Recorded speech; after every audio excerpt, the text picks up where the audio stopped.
ဒီဗီဒီယိုကိုဖိလစ်ပိုင်နိုင်ငံကမြို့တစ်မြို့ရဲ့ CCTV ကင်မရာကနေတဆင့်ရိုက်ကူးမိခဲ့တာဖြစ်ပါတယ်။အနီရောင်အင်ကြီးဝတ်ဆင်ထားတဲ့အမျိုးသမီးတစ်ယောက်ဟာလမ်းမပေါ်မှာရှောက်နေရင်းနဲ့ခဏကြာမှပဲအလွန်ထူးဆန်းတဲ့ပုံစံမျိုးပြောင်းလဲသွားခဲ့ပါတယ်။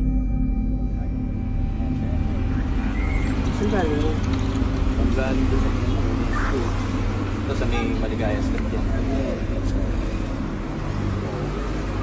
Yan ang mabuti sa mga lang yung yung glitch doon, sira yung CCTV natin.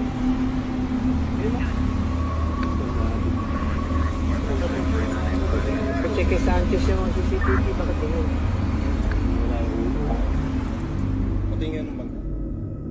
အမျိုးသမီးရဲ့ခေါင်းဟာအကြိမ်ကြိမ်ပျောက်သွားလိုက်ပေါ်လာလိုက်ဖြစ်နေတာကို CCTV မှာမြင်တွေ့ခဲ့ရတာဖြစ်ပါတယ်။ဒါဟာကင်မရာချို့ယွင်းချက်ကြောင့်မဟုတ်ပဲနမိတ်တစ်ခုများဖြစ်နေမလားဆိုပြီးလိုက်ရှာကြည့်လိုက်တော့ဖိလစ်ပိုင်မှာထူးဆန်းတဲ့အယူဆတစ်ခုရှိတယ်ဆိုတာကိုသိခဲ့ရပါတယ်။ဖိလစ်ပိုင်ရဲ့ရိုးရာမှာဓာတ်ပုံရိုက်တဲ့အခါခေါင်းမပါတဲ့လူပုံစံမျိုးရိုက်မိရင်အဲ့ဒီလူဟာအကြာခင်သေဆုံးတော့မယ်လို့အယူရှိကြပါတယ်။တိုက်ဆိုင်တာပဲလားဒါမှမဟုတ်အယူဆအကြောင်းပဲလားတော့မပြောတတ်ပါဘူး။တိတ်မကြခင်မှာပဲအဲ့ဒီအမျိုးသမီးဟာဒီဖြစ်ရနဲ့ရင်ဆိုင်လိုက်ရပါတော့တယ်ခင်ဗျာ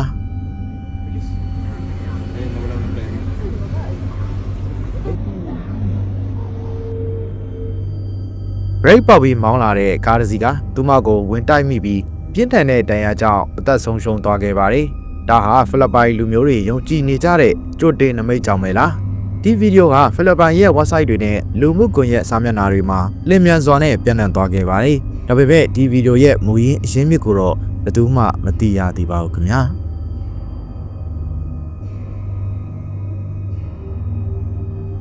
Chester ဆိုတဲ့အမျိုးသားနဲ့ဇနီးဖြစ်သူ Rachel တို့ဟာမကြာသေးခင်ကမှကွယ်လွန်သွားတဲ့အဖိုးရဲ့အိမ်မှာညအိပ်ဖို့အကြောင်းဖန်လာခဲ့ပါတယ်။အဲ့ဒီအိမ်မှာအဖိုးတစ်ယောက်တည်းနေထိုင်ခဲ့တာဖြစ်ပြီးသူတို့ဟာအိမ်ဆောက်အနေနဲ့ရက်အနှဲငယ်နေထိုင်ဖို့လဲဆုံးဖြတ်ထားကြပါတယ်။ဒါပေမဲ့ညဘက်ရောက်တဲ့အခါမှာတော့သူတို့မျှော်လင့်ထားသလိုဖြစ်မလာခဲ့ပါဘူး။ You okay? I don't know. You a little freaked out? A little bit. So, we were just going to bed and we're not.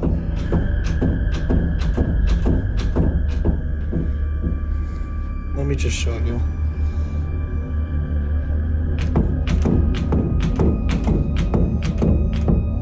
Like, we've literally had to put the bag up against the door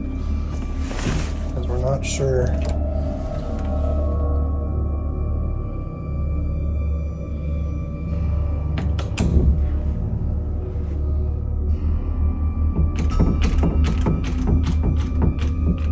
And like, we're literally just.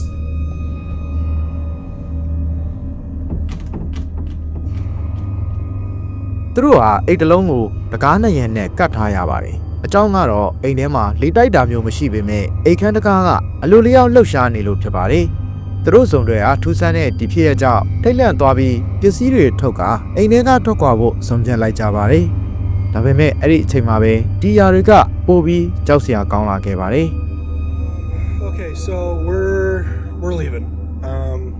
We got all of our stuff packed. Oh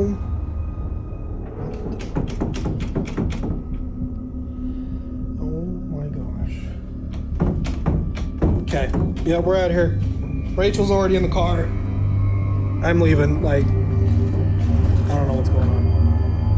သူတို့ရဲ့ပစ္စည်းတွေကိုတင်ဆက်နေတဲ့အချိန်မှာပဲအိတ်ခမ်းတကားကအရှိန်နဲ့ပိတ်သွားပြီးရခင်ကထက်ပုံမမြန်တဲ့အရှိန်နဲ့လှုပ်ခတ်နေတာတွေ့ရပါတယ်။သူကဒီတကားလှုပ်ရှားမှုကိုဘာကြောင့်ဖြစ်တယ်ဆိုတာယနေ့ချိန်ထိစဉ်းစားလို့မရသေးပါဘူး။ဗီဒီယိုကြည့်ရှုသူတချို့ကတော့ဒါဟာကွယ်လွန်သွားခဲ့တဲ့ Richard ရဲ့အဖိုးဝိညာဉ်လို့ယုံကြည်ထားကြပါတယ်။ဒါပေမဲ့တချို့ကတော့ဒီအိမ်ထဲမှာပိုဆိုးတဲ့အရာတစ်ခုခုရှိနေလိမ့်မယ်လို့ယုံကြည်လျက်ရှိနေကြပါတယ်ခင်ဗျာ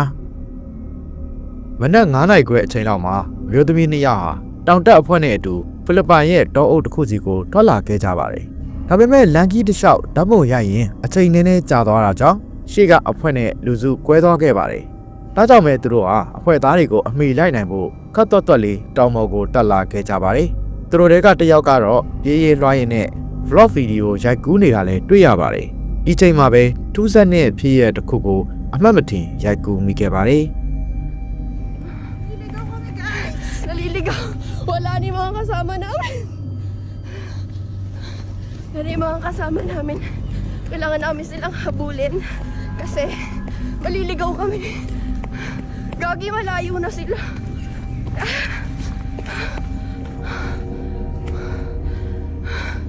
Wala na.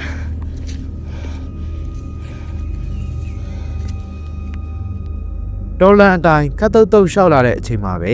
နောက်ဘက်ခလန်းလန်းကနေထူးဆန်းတဲ့အရေးတစ်ခုကသူတို့နောက်ကိုလိုက်နေတာမျိုးတွေ့ခဲ့ရပါတယ်။ဒါပေမဲ့ခဏကြာမှတော့အဲ့ဒီမဲမဲအရေးကပျောက်ကွယ်သွားခဲ့ပါတယ်။ဒီဗီဒီယိုကိုရိုက်ကူးခဲ့တဲ့အမျိုးသမီးက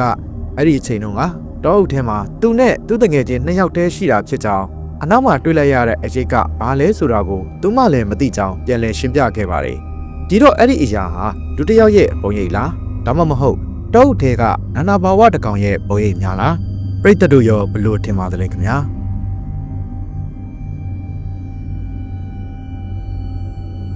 ကာတာလို့ခေါ်တဲ့အမျိုးသားတစ်ယောက်ဟာပရိဘောဂတွေအိမ်သုံးဆောင်တွေအပြည့်ပါဝင်တဲ့အိမ်တစ်လုံးကိုငှားရမ်းခဲ့ပါတယ်။ဒါပေမဲ့သူအဲ့ဒီအိမ်ကိုပြောင်းလာပြီးတိတ်မကြခင်မှာပဲထူးဆန်းတဲ့ပြည့်ရတွေပေါ်ပေါက်လာခဲ့ပါတယ်။အဲ့ဒီအိမ်မှာပီယာနိုတစ်လုံးရှိပြီးညဘက်ရောက်တာနဲ့အဲ့ဒီပီယာနိုကတီးလုံးတီးတန်တွေထွက်ပေါ်လာတာကိုအခုလိုပဲတွေ့ခဲ့ရပါတယ်။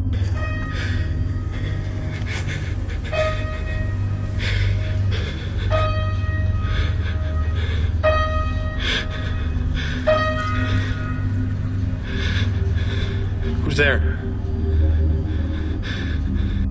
သူဟာအေကန်ထဲမှာထိုင်ပြီးအခြေအနေကိုဆက်လက်စောင့်ကြည့်ခဲ့ပါတယ်။ဒီကမှလည်းတိတာထင်ရှားတဲ့ချောင်းလန့်မှုတွေနဲ့ထပ်မံရင်ဆိုင်ခဲ့ရပြန်ပါတယ်။ Dude, what the f***? ပီယာနိုတီးတန်တစ်ချက်ထွက်ပေါ်လာပြီးနောက်တပြိုင်နက်တည်းမှာပဲထိုင်ကုန်တစ်လုံးကသူ့လိုရွေးရှားသွားခဲ့ပါတယ်။ဒီဖြစ်ရဲ့ကြောင့်ကာတာလည်းအိမ်ထဲမှာဆက်မနေရတော့ပဲတငယ်ချင်းတွေစီသွားဖို့အိမ်ထဲကထွက်လာခဲ့ပါတယ်။ဒါပေမဲ့သူ့အိမ်ထဲကချောင်းလန့်မှုတွေဟာဒီလောက်နဲ့ရပ်တန့်မသွားခဲ့ပါဘူး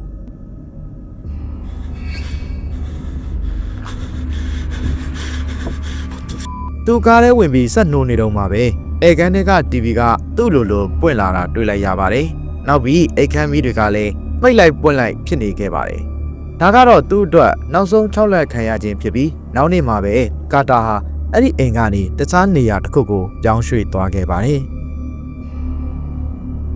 မြို့သားတစ်ယောက်ဟာမနက်9 နာရီလောက်မှာအိမ်ထဲကနေထွက်လာပြီးသူ့ကားစီလာနေတာကို CCTV ကနေတွေ့မြင်နေရပါတယ်။မနက်စောကြီးဖြစ်တာကြောင့်လူသားလူလာလည်းမရှိသလိုပတ်ဝန်းကျင်တစ်ခုလုံးလည်းတိတ်ဆိတ်နေတတ်နေပါတယ်။ဒီချိန်မှာပဲထူးဆန်းတဲ့ပုံရိပ်တစ်ခုကိုကင်မရာကနေအခုလိုပဲရိုက်ကူးမိခဲ့ပါတယ်။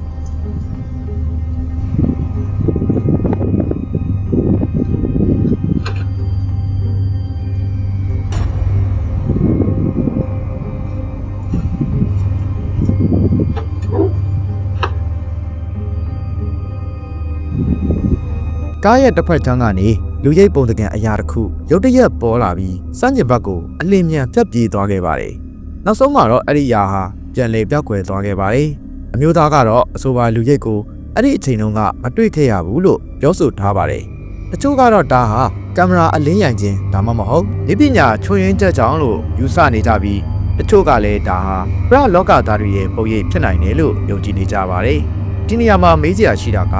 အမှန်တရားဆိုတဲ့အရာဟာကိုလက်ခံယုံကြည်ထားတဲ့ပေါ်မူတည်တာလားဒါမှမဟုတ်သတင်းချက်လက်ပေါ်မူတည်တာလားဆိုတာပါပဲဒီတော့မိတ်ဆွေတို့အနေနဲ့လည်းဒီဗီဒီယိုကိုဘယ်ချက်ပေါ်မူတည်ပြီးဆုံးဖြတ်မလဲဆိုတာပြောပေးသွားကြပါအောင်ခင်ဗျာ